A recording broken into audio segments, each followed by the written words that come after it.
आपने बोला नेगेटिव और पॉजिटिव, मैं एक छोटा सा एग्जांपल बताना चाहता हूँ सर कि पॉजिटिव क्या होता है और नेगेटिव क्या होता है। फॉर एग्जांपल हमारे घर के बाहर एक खटारा गाड़ी खड़ी है, खराब गाड़ी। एक चीज बताऊं कि किसी भी इंडस्ट्री के अंदर जब कोई इंसान जाता है, ना कि डायरेक्ट सेलिंग इंडस्ट्री, हर इंडस्ट्री के अंदर एक रिक्वायरमेंट होती है कि आपको अकॉर्डिंग टू उस इंडस्ट्री बदलाव की जरूरत है, चेंजमेंट की जरूरत है। वो इंडस्ट्री जो जो हमसे डिमांड करती है, हमें उस डिमांड्स को पूरी करने की जरूरत है। चाहे वो ड्रेस कोड हो, चाहे कुछ भी हो। इस इंडस्ट्री में हम लोगों को फॉर्मल ड्रेस यूज करने के लिए बोलते हैं। उसके पीछे एक लॉजिक है कि हर, जैसे आर्मी है, आर्मी की भी एक ड्रेस होती है, पुलिस की भी एक ड्रेस होती है। नेता अगर कोई चुनाव लड़ता है तो कभी हमने नहीं देखा कि कोई नेता जींस और टी शर्ट पहन के भाषण देने चला गया, वो चाहे जवान हो चाहे बूढ़ा हो, लेकिन कुर्ता पजामा ही पहनता है। उसी तरह से हमने रोड के किनारे कहीं देखा होगा कि जब भिखारी भीख मांगने आता है, वो ठीक ठाक होता है लेकिन फिर भी जानबूझ के लंगड़ा चलता है। उसके ठीक ठाक कपड़े होते हैं, उनको फाड़ के और मिट्टी विट्टी डाल के अपने बाल उल्टे सीधे करके, कभी हमने नहीं देखा कि कोई प्रॉपर ड्रेस में और साफ सुथरा आदमी आके भीख मांग रहा है, क्योंकि लोग उसको देंगे नहीं। तो हर आदमी जिस भी फील्ड में जा रहा है वो उस फील्ड के अनुकूल अपनी ड्रेस चेंज कर रहा है। अगर किसी, हमने गया मंदिर में देखा, किसी पंडित जी को देखा, बाबा जी को देखा, स्वामी जी को देखा, तो वो भी भगवा वस्त्र धारण करते हैं। किसी मौलवी को देखा, उसकी अपनी ड्रेस है। मतलब जिस भी फील्ड में आप जाते हैं, हर आदमी की, पायलट की हम देखते हैं अलग ड्रेस है। हर फील्ड में किसी में भी जाओ, उसी तरह से नेटवर्क मार्केटिंग में भी सर एक प्रॉपर ड्रेस का होना बहुत जरूरी है। अब कई बार आपके सामने भी ये चीज आती होगी, हमारे सामने भी आती है। हम जब लोगों को प्रॉपर ड्रेस कोड के बारे में बताते हैं सर, तो लोग ये बोलते हैं कि सर पहले थोड़ा सा हमारा लेवल बड़ा हो जाए, या किसी लेवल पे आ जाएंगे। जी जी बिल्कुल। तो उसके बाद में हम प्रॉपर ड्रेस पहनना शुरू कर देंगे। मैं उनसे सवाल करता हूँ कि जब घर में बच्चा है और बच्चा जब स्कूल में जाना शुरू करता है, तो आप अपने बच्चे को 10 साल 12 साल या 15 साल पढ़ाई कराने के बाद ड्रेस बनवा के देते हैं, या जिस दिन एडमिशन कराते हैं उस दिन देते हैं। तो सामने वाले का जवाब आता है सर पहले ड्रेस लेते हैं उसके बाद बच्चे को स्कूल में भेजते हैं। तो ये भी नेटवर्क मार्केटिंग, डायरेक्ट सेलिंग जो इंडस्ट्री है, ये भी हमारी 4 साल की यहाँ क्लासेस चल रही है। तो आज जब भी कोई इंसान डायरेक्ट सेलिंग इंडस्ट्री में कदम रखता है और यहाँ पे करियर बनाने की सोचता है, उस दिन से सबसे पहले जरूरी है कि वो अपना ड्रेस कोड चेंज करे।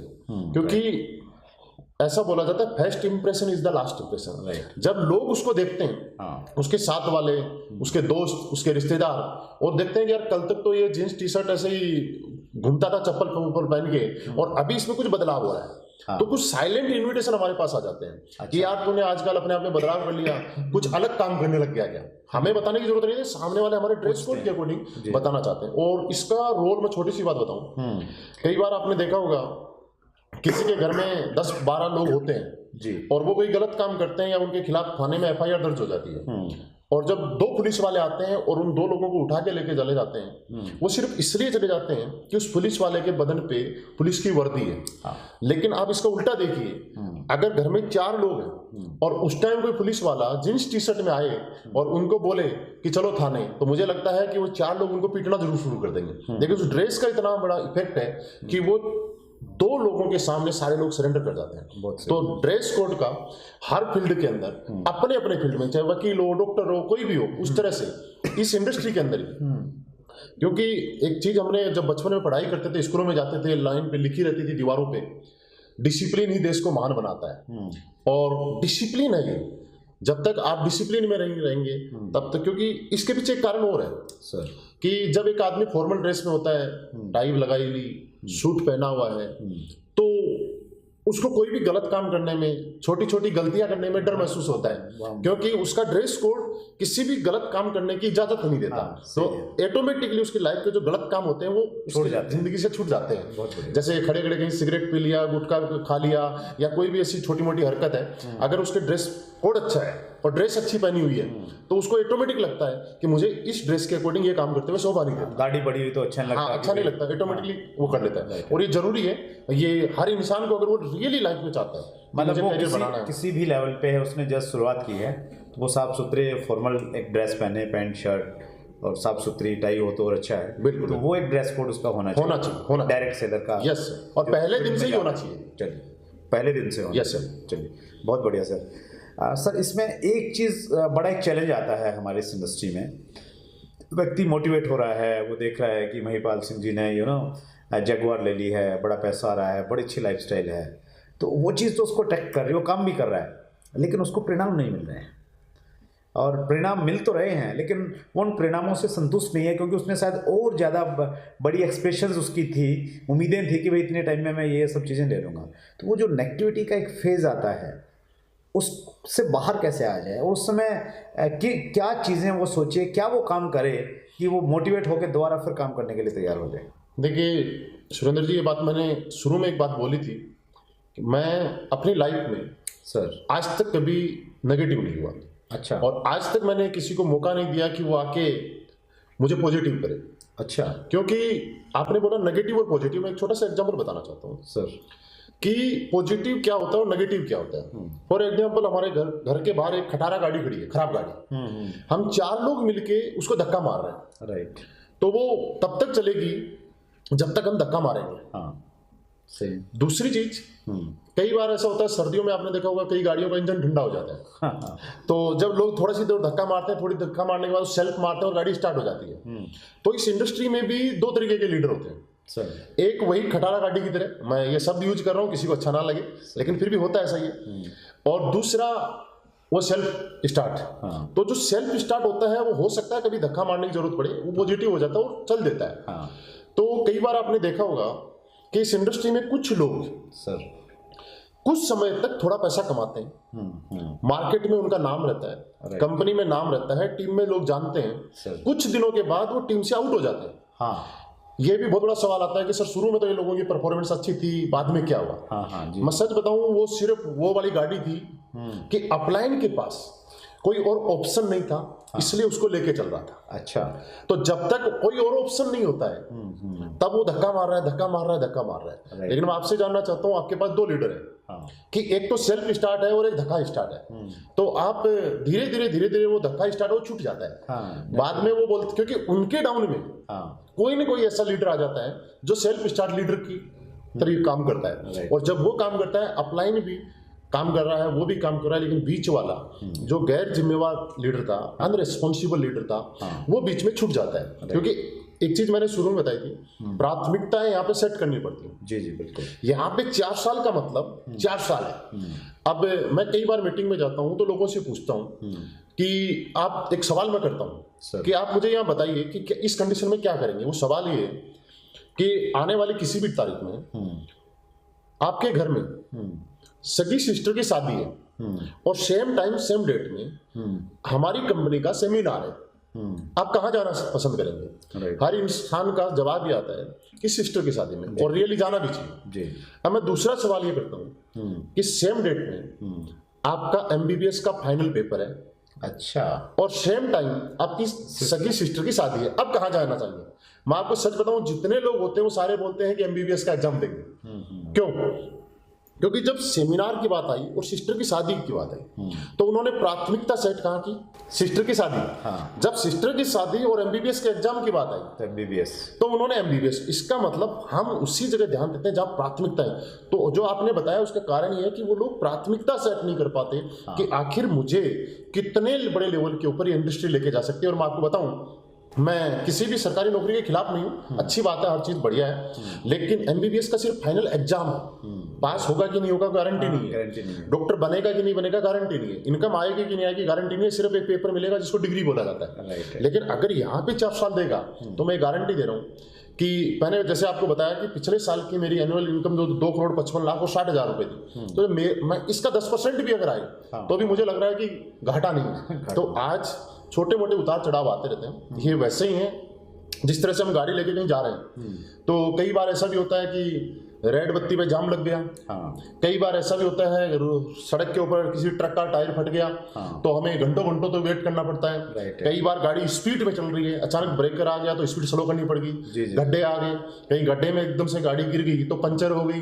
लेकिन कभी भी मुझे दिल्ली से जयपुर जाना है, ऐसी सिचुएशन आ गई तो मैं इस चीज के लिए नेगेटिव नहीं होता कि 1 घंटे का जाम लग गया तो मैं आज के बाद जयपुर नहीं जाऊंगा। हम वहां वेट करते हैं। वैसा यहाँ भी है यहाँ पे भी कई बार क्या होता है कि हम जब काम करते हैं तो कई बार हम जितना काम करते हैं हमारी उम्मीद से अच्छे रिजल्ट आ जाते हैं। राइट। और कई बार ऐसा भी होता है कि हम जब काम करते हैं और जो हमारी उम्मीद है उसमें भी ना के बराबर रिजल्ट आते हैं। जी जी जी। तो मेरा कहना मानना ये है कि जब कोई भी इंसान काम कर रहा है अपने फील्ड में और वो लगातार सफलता लिए जा रहा है, सक्सेस लिए जा रहा है, तब तो इस दुनिया का कोई भी आदमी पॉजिटिव रह सकता है। रियली पॉजिटिव रहना वो है कि परिस्थितियां मेरे प्रतिकूल है, रिजल्ट मेरे प्रतिकूल है, मैं जो उम्मीद कर रहा हूं वैसी उम्मीद के अनुसार रिजल्ट नहीं आ रहे, उसके बाद भी मैं पॉजिटिव हूं, इसको पॉजिटिव होना बोलते हैं। वो सही लीडरशिप वही है। सही लीडरशिप वो है, पॉजिटिव होना इसको बोलते हैं। तो जो इंसान लगातार पॉजिटिव रहता है, प्राथमिकताएं सेट करके काम करता है, और ये तभी हो सकती है जब उसका विजन क्लियर हो कि लाइफ में चाहे कुछ भी हो जाए मुझे यहाँ स्पीड से बढ़ना है, वही लोग काम। और मैं एक छोटी सी बात और कहना चाहता हूँ कि यहाँ पे बहुत अच्छा सक्सेस होने के लिए जरूरी है कि आप अपने काम में जिस भी कंपनी में है, जहां भी है, आप बहुत ज्यादा स्पीडली काम करने की जरूरत है। अच्छा, स्पीड के साथ, मोमेंटम के साथ काम करने की, क्योंकि हर इंसान अपने अपलाइन को देख के पॉजिटिव होता है। हर आदमी किसी न किसी का अपलाइन है। राइट। और वो उनको देख के पॉजिटिव हो रहा है, उनकी परफॉर्मेंस उसको मोटिवेट करती है। यस, परफॉर्मेंस हमेशा मोटिवेट करती है। अब अपलाइन की स्पीड है पैसेंजर ट्रेन की तरह तो आपने देखा, और अब एक अपलाइन है जिसकी स्पीड है राजधानी ट्रेन की तरह या बुलेट ट्रेन की तरह चल रहा है। तो ये आपने देखा होगा कि बुलेट ट्रेन में बैठने के बाद, राजधानी में बैठने के बाद कोई भी इंसान बीच में उतरना पसंद नहीं करता। वो जिस स्टेशन से चलती है और लास्ट स्टेशन से तक जाती है वहीं पे उतरते हैं। लेकिन पैसेंजर ट्रेन में कभी भी आपने देखा होगा कि 50 किलोमीटर से ज्यादा का यात्री कभी सवारी नहीं करता और कहीं भी चैन खड़ी कर लेते हैं। सही है। तो आज भी दुख की बात यह है कि इस इंडस्ट्री में बहुत सारे लोग बहुत बड़ा करना चाहते हैं और सोचते हैं कि ये हो जाए, लेकिन खुद चलते हैं पैसेंजर ट्रेन की स्पीड से। अच्छा। बाद में वो बोलते हैं कि हमारी टीम कहीं और चली गई, टीम के लोग काम नहीं कर रहे, टीम हमारा साथ नहीं दे रही। इसका पीछे कारण कुछ नहीं। एक अच्छे लीडर में मैं बताऊं कि लीडरशिप की जो परफॉर्मेंस होती है, मेरा मानना है कि दो तरीके की परफॉर्मेंस होती है। एक होती है लीडर में लीडरशिप परफॉर्मेंस, कि वो अपनी लीडरशिप के दम पे, अपने टैलेंट, अपनी क्वालिटी के दम पे लोगों के साथ एक ऐसा रिलेशन बनाए, लोगों को इस तरह से मोटिवेट रखे, लोगों को इस तरह से प्रेरित करे कि लोग उसके साथ लगातार काम करें। और दूसरी परफॉर्मेंस होती है पर्सनल परफॉर्मेंस। अच्छा, मेरा पर्सनली ऐसा मानना है कि आज के टाइम में अगर आपको बहुत बड़े लेवल पे जाना है, अपनी टीम को हमेशा खुश रखना है और अपनी टीम के अचीवमेंट लगातार कराने हैं, कामयाब करना है, आपकी पर्सनली परफॉर्मेंस होना बहुत जरूरी है। अच्छा, वो इसलिए कि लोग हमेशा, मैंने जैसे बोला था, हमसे ही मोटिवेट होते हैं। इंसान हमेशा उसी को कॉपी करता है जिसकी गाइडलाइन में चलता है। और दो चीजें होती हैं, कुछ लीडर्स क्या करते हैं, सिर्फ स्टेज के माध्यम से बड़ी बड़ी बातें करते हैं लेकिन उन बातों पे खरा नहीं उतरते, खुद नहीं करते। जी जी जी। और कुछ लोग क्या करते हैं कि स्टेज पे जैसा बोलते हैं वैसा प्रैक्टिकल भी करते हैं। मैं मेरी बात करूं, आज भी मेरे पर्सनल प्लान होते हैं। अच्छा, आज भी मैं इसलिए प्लान करता रहता हूँ कि कहीं ऐसा ना हो कि भूल ना जाऊं। और आपने बताया कि कई बार लोगों को उम्मीद के अकॉर्डिंग रिजल्ट नहीं मिलते जी, तो लोग नेगेटिव हो जाते हैं। और ऐसा लोगों के साथ नहीं होता है, ऐसा मेरे साथ भी होता है। राइट। मैं आपको कई वाकये हुए मेरे साथ, मैं आपको बताऊंगा तो आपको हंसी आएगी। जैगुआर के अंदर बैठा के मैं किसी को प्लान दे रहा हूँ। राइट। 1 घंटे में प्लान शो कर रहा हूँ। प्लान शो करने के बाद वो बंदा प्लान कम देखता है, जैगुआर में बैठ के सेल्फी ज्यादा खींचता है। अच्छा, रियली ऐसा वाकया। और जब प्लान के बारे में उसको डिसीजन लेने की बारी आती है तो बोलता है, सर ऐसी कंपनियों का कोई भरोसा नहीं। अच्छा, वो आदमी जो गर्मी के अंदर पसीने में मोटरसाइकिल पे आ रहा है, वो जैगुआर की सीट पे बैठ के प्लान देख रहा है और बोलता है कि सर ऐसी कंपनियों का भरोसा नहीं है। आप सोचिए मैं क्या सोचता हूँ। लेकिन मैं तो एक सोचता हूँ कि भगवान ने इसकी किस्मत में कुछ नहीं दिया तो हम लोग क्या कर सकते हैं। तो मैं ये बोलना चाहता हूँ, अगर कोई आदमी आपकी लाख कोशिश के बाद भी आपके साथ नहीं आए तो इससे अच्छा कोई तरीका नहीं है। ये सोचिए, जब ऊपर वाले ने इसकी किस्मत में नहीं लिखा तो हम उसकी किस्मत में लिखने वाले हैं। परेशान नहीं होना है कि यार इसने जुड़ा नहीं, कभी परेशान होने की जरूरत नहीं है। प्रोडक्ट नहीं लिया, हमें लगातार कोशिश करने की जरूरत है। Right right. किसी भी परिस्थिति में नेगेटिव नहीं होना, हमेशा पॉजिटिव रहेंगे, और जब पॉजिटिव रहेंगे तो एक ना एक दिन सक्सेस आपके कदम चूमेगी। चलिए, बहुत बढ़िया से, बहुत बड़ी बात। और जैसा आप कह रहे थे उसमें मैं बीच में ये ऐड करना चाहता हूँ कि जनरली हमारे समाज में जो व्यक्ति थोड़ा सा कमज़ोर है उसको हेल्प किया जाता है, Yes. परिवार में भी जो कमज़ोर बच्चा है उसको पेरेंट्स ज़्यादा थोड़ा मदद करते हैं। लेकिन इस इंडस्ट्री में ऐसा देखा जाता है कि यहाँ कमज़ोर की मदद नहीं की जाती। यहाँ जो शक्तिशाली है, जो स्ट्रॉन्ग है, जो तेज़ी से काम कर रहा है, जो आपने कहा कि सेल्फ स्टार्ट वाले लोग हैं, उनको ज़्यादा महत्व दिया जाता है। और एक शेर है बड़ा अच्छा कि उन चिरागों को हवाओं से बचाया जाए जिन चिरागों को हवाओं का खौफ नहीं। यानी जो लोग चिरागों की तरह हैं, जो चमकीले हैं, उनको बचा के रखी जाए, उनका ध्यान रखा जाए, क्योंकि वो अगर भड़क गए तो आग लगा सकते हैं।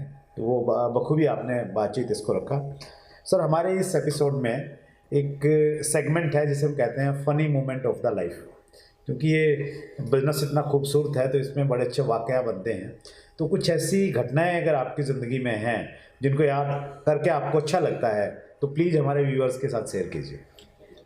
मैं कुछ घटनाएं हैं जो आपको बताना चाहता हूँ सर, कि 2-3 घटनाएं जो आपके साथ शेयर करना चाहता हूँ प्लीज़। और ये रियली है। हाँ प्लीज़। जब शुरू में हम लोगों ने डायरेक्ट सेलिंग शुरुआत की थी, मैंने आपको बताया मैं मेरिट में था। एक बार क्या हुआ कि हम ऐसे लोगों को इनवाइट कर लेते थे। तो उस दिन मैंने काफ़ी गेस्ट बुलाए। अच्छा। तो कोई आया नहीं था। अच्छा। तो वहाँ पे जहाँ हमारा प्रेजेंटेशन होता था, प्लान चलता था, नियर बाई एक मार्केट था और ऐसे ही एक इंसान, मुझे लड़का घूम रहा था, मैं उसको बुला के ले आया। अच्छा। पूरा प्लान हुआ 1-1.5 घंटे का। लास्ट में मैं देखता हूँ कि वो फ़ोन निकाल रहा है और फ़ोन पे बातें कर रहा है। तो मैंने बोला सर क्या हुआ? बोला सर आपका प्लान बहुत अच्छा लगा और मैं भी करना चाहता हूँ, लेकिन अभी मैं पैसे लेके नहीं आया और मेरे भाई को फ़ोन कर रहा हूँ, पैसे लेके बुला रहा हूँ। तो मैंने कहा फिर दिक्कत क्या है? बोला सर मेरे फ़ोन में बैलेंस नहीं है। अच्छा। तो मैंने बड़ा, क्या होता है शुरू में जब इंसान काम करता है उसको बहुत सारी जगह से मना किया जाता है। हाँ। और एकदम से कुछ रिजल्ट आने की गुंजाइश दिखती है। हाँ, तो बड़ा खुश हो जाता है। हाँ। और मैं भी बड़ा एक्साइटेड हुआ। मैंने कहा आज तो हमारी शुरुआत हो गई, बढ़िया काम हो गया। अच्छा। पहली बार में ही रिस्पॉन्स अच्छा आ रहा है। मैंने मेरा फ़ोन निकाल के उसको दिया, टाटा डोकोमो का फ़ोन था मेरे पास। अच्छा। तो जैसे ही उसको दिया मैंने कहा ले फ़ोन पे बात कर। हाँ। तो वो उसने नंबर लगा के बात करने लग गया। हम अदर जो हमारे गेस्ट थे उनसे बात करने लग गया। हाँ। तो फ़ोन का पता नहीं चला कब होल्ड से बाहर निकल गया। अच्छा। थोड़ी देर के बाद हम इधर उधर देखते हैं तो वो लड़का दिखाई नहीं दिया। अच्छा, फ़ोन लेके चला गया? हाँ, फ़ोन लेके चला गया, दिखाई नहीं दिया। जब हमने ढूंढा उस मार्केट से जहाँ से उसको उठा के लाए थे, वहाँ भी देखा तो एक बार उस मार्केट में उसकी झलक दिखाई दी। हम पीछा किया पर वो भाग गया, निकल गलियों में, दिखाई नहीं दिया। और अगले दिन से फ़ोन स्विच ऑफ, उसी टाइम फ़ोन स्विच ऑफ हो गया। अच्छा। मैंने अगले दिन तकरीबन 3 बजे उस नंबर पे फिर फ़ोन करने की कोशिश की कि ऑन तो नहीं हो गया, और उस नंबर पे रिंग जा रही। अच्छा। जब मैंने रिंग जा रही, सामने से फ़ोन रिस्पॉन्स हुआ, मैंने उसको बोला यार जब तेरे को पकड़ना नहीं था तो मेरा फ़ोन लेके क्यों भागा, तू पैसे ले लेता। तो सामने से मुझे आवाज़ आती है कि भाई साहब कौन से पैसे की बात कर रहे हो, कल जो 100 रुपये लेके गए थे वो वापस दो। अच्छा। मैंने बोला कौन से 100 रुपये? मैंने कहा ये फ़ोन नंबर तो मेरा है, कल कोई आदमी मेरा फ़ोन चुरा के लेके चला गया। बोला आपका फ़ोन चुरा गया? मैंने कहा हाँ। बोला एक्चुअल हुआ क्या, कल बस स्टैंड के पास मैं खड़ा था और एक लड़का मेरे पास आया था, उसने सिम के अंदर 600 रुपये बैलेंस दिखाया और उसने बोला कि आप मेरी सिम रख लो, मुझे 100 रुपये चाहिए। आप ये 100 रुपये मैंने उसको दे दिए और वो सिम दे गया। बोला कल मैं एक काम करूंगा, सिम ले जाऊंगा और 100 रुपये दे जाऊंगा। अच्छा। बोला अभी तक नहीं आया। तब मैंने सोचा दुनिया में फ़ोन भी ले गए और सिम भी भेज दी। सिम भी भेज दी। अच्छा। दुनिया में ऐसे लोग होते हैं। क्या बात। मैं कई जगह लोगों को बोलता हूँ, कई लोग बोलते हैं कि जिंदगी में कामयाब होने के लिए टैलेंट चाहिए। मैं आपको बताना चाहता हूँ, सभी को बताना चाहता हूँ कि दुनिया के हर इंसान में टैलेंट भरा पड़ा है। हाँ। गलती सिर्फ इतनी है कि वो टैलेंट को लगा कहाँ रहा है। अब टैलेंट तो उसमें भी था, फोन लेके भाग गया, सिम भी बेच दी। हाँ। जिस तरह से मैं आपको बताऊं कि टैलेंट इतना ज़्यादा किसी भी फील्ड में कामयाब होने के लिए ज़रूरत नहीं है। क्यों नहीं है कि एक चोर को आपने देखा होगा, हम अपने ही घर में रहते हैं, जब सारी लाइटें बंद होती हैं। हाँ। और हम अपने घर में रात को अंधेरे में जब चलते हैं तो जरूर पैरों की या किसी न किसी चीज़ की आवाज़ आती है, आ ही जाती है। हाँ, आती है। कई बार चोर जब चोरी करने आता है, घर में बिल्कुल अंधेरा होता है। हाँ, हाँ। और घर वाले जाग भी नहीं पाते और वो घर को साफ करके चला जाता है। हाँ, हाँ। रियली टैलेंट तो है उसमें, परफेक्ट तो है वो, बिल्कुल टैलेंट अपने काम है, में। लेकिन लगा कहीं और रहा है। उसी तरह से हर इंसान में टैलेंट है, अगर वो सही जगह लगाए तो लाइफ में बहुत आगे बढ़ सकते हैं।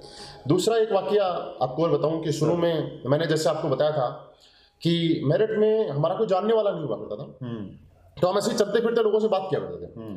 मैं एक बार सब्जी लेने गया तो जो सब्जी वाला था, शाम के टाइम पे उसका बेटा था जो उसकी हेल्प करने आता, उसने बीएससी वगैरह की थी, दिन में पार्ट टाइम जॉब करता था। अच्छा। उससे बात की, उसने बोला क्या करता हूँ, उसने लैब वगैरह पे कहीं लैब टेक्नीशियन वगैरह था। मैंने मेरी साइकिल पे बैठा के उसको प्लान दिखाने लेके चला गया। अच्छा। जब प्लान पूरा हुआ तो हॉल से उसके घर पे भी छोड़ दिया। हाँ। 3-4 बार हमने लोगों ने लगातार फॉलोअप किया। अच्छा। जब लगातार फॉलोअप किया, उसकी मम्मी थोड़ी पॉजिटिव थी, और एक दिन शाम के टाइम में मम्मी पापा और वो तीनों ही बैठे, और लास्ट में उसकी मम्मी ने बोला, बेटा तू ज्वाइन कर ले, जब ये 4-5 बार तेरे घर आएगी तो लड़का बोलता है कि सर मुझे मालूम है जब मैं यहाँ ज्वाइन करूंगा तो मेरे पास भी मोटरसाइकिल आ सकती है। अच्छा। मैंने कहा हाँ, हमें भी खुशी हुई कि रिस्पॉन्स पॉजिटिव मिल रहा है, बड़े खुश हुए। जी जी जी।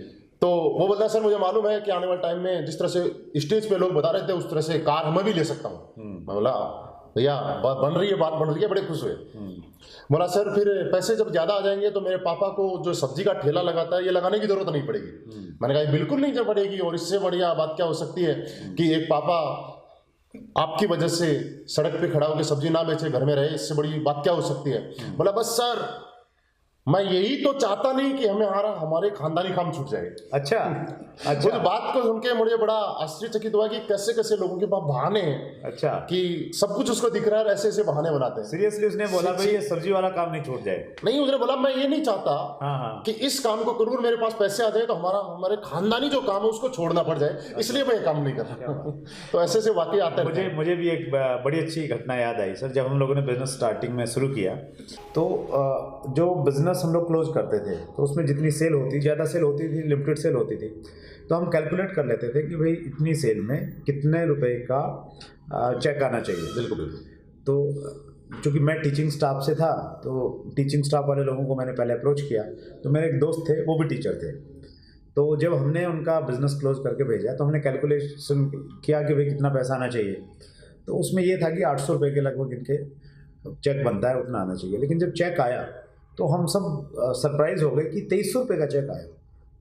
फिर हमने दोबारा कैलकुलेट किया तो 800 का बनना चाहिए। तो फिर हमने कंपनी में कॉल किया कि भाई ये डिस्ट्रीब्यूटर नंबर है और ये इतना कैसे हुआ। तो उन्होंने बताया कि इसमें ना सर कुछ कैलकुलेशन प्रॉब्लम हो गई है, तो अगली बार जब इनका बिजनेस जाएगा तो ये 1500 रुपये ज़्यादा चला गया है तो ये हम लोग कट कर लेंगे। तो हम दोनों साथ में थे, बात कर रहे थे कंपनी में। तो उसके बाद में उस बंदे ने बिजनेस ही नहीं किया। मैं बड़ा मोटिवेट करता कि चलो मिलते हैं, करते हैं, थोड़े काम से 800 आया। तो बोले सर मैं करने का क्या फ़ायदा, मैं करूँगा 1500 रुपये तो कंपनी रख लेगी मेरी। तो हम एग्जाम्पल बताते थे कि यार उसने इतना कमा लिया, वो इस लेवल पे चला गया। तो वो हमने बहुत जोर लगा लिया सर। उस बंदे ने इसलिए काम नहीं किया कि यार मेरे जो 1500 रुपये आ गए ना वो कंपनी रख लेगी। तो इस प्रकार की सोच रहती है, अपनी सोच है, अपनी सोच है। तो जहाँ पे सेट हो जाते हैं वो वहीं पे हो जाते हैं। आपकी बातचीत बहुत अच्छी लगी सर, और मुझे लग रहा है कि ये जो एपिसोड है हमारा सबसे लंबा एपिसोड रहा है। आपने जिस प्रकार की जानकारियाँ दी, हमारे व्यूवर्स का हौसला बढ़ाया, हम सब आपके बहुत आभारी हैं sir. Thank you very much sir, बहुत बहुत